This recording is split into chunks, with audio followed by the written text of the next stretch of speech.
you for the final hour here on AM 570 Fox Sports LA. I think we're having a good time, right? Everybody having a good time out there?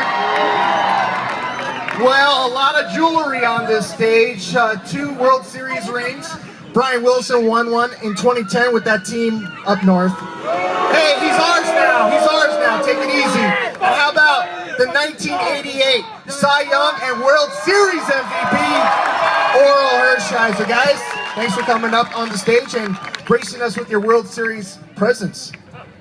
It is nice to be up here, especially next to a former Giant and an outstanding Dodger now. That's right. Oral, you played for the Giants too. I don't think a lot of people realize that. Don't bring that up. I won't. You didn't give them very many good years, so it was a plus. You helped the Dodgers win when you pitched for them. The year that I signed with the Dodgers, my son Jordan, who's now 6'8", but at that time in '98 was only 10 years old, I told him that we had just signed with the Giants. I apologize for telling this story, but it's kind of funny. And Jordan turned to me and he said, "Daddy, Uncle Tommy is not going to love you anymore." And then I called Tommy. He was the first one that I called, and I said, "Are you sitting down?" And he said, "No." And I said, "Well, you need to sit down." And he said, "Why, Bulldog?" And I said, "Because I just signed with the Giants." But we're back in blue, aren't we? Yeah!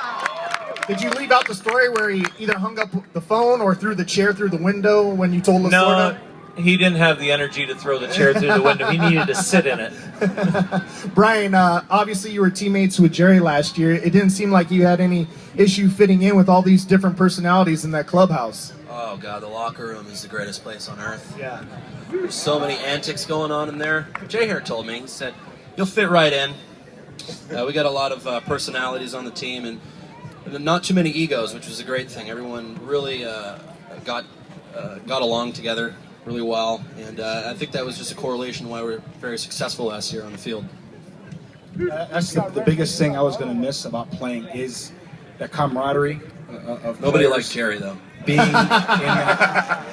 in that clubhouse with the Dodgers or other teams, but there's nothing like being around players because you're never safe. You know, they always, as you guys can see, poke fun and poke jabs. I'm going to miss that. Yeah, the first taste of retirement comes when you're on the DL. Because you actually, the 25 guys that go to war every night, that's kind of an inside fraternity, and then the DL, you get that feeling like I'm not one of them yet. And that's kind of that feeling as you retire. Yeah, and I've spent many a nights, many a days on the DL, so I knew my career was coming to an end the last couple of years because it seemed like I was always on the DL. So, but you're right. You know, there's nothing like being a part of that 25-man roster and going to war with that team. I told Jerry this off the air that Ned Coletti told Dave and I Wednesday night he's still looking for a utility infielder and outfielder. There you go.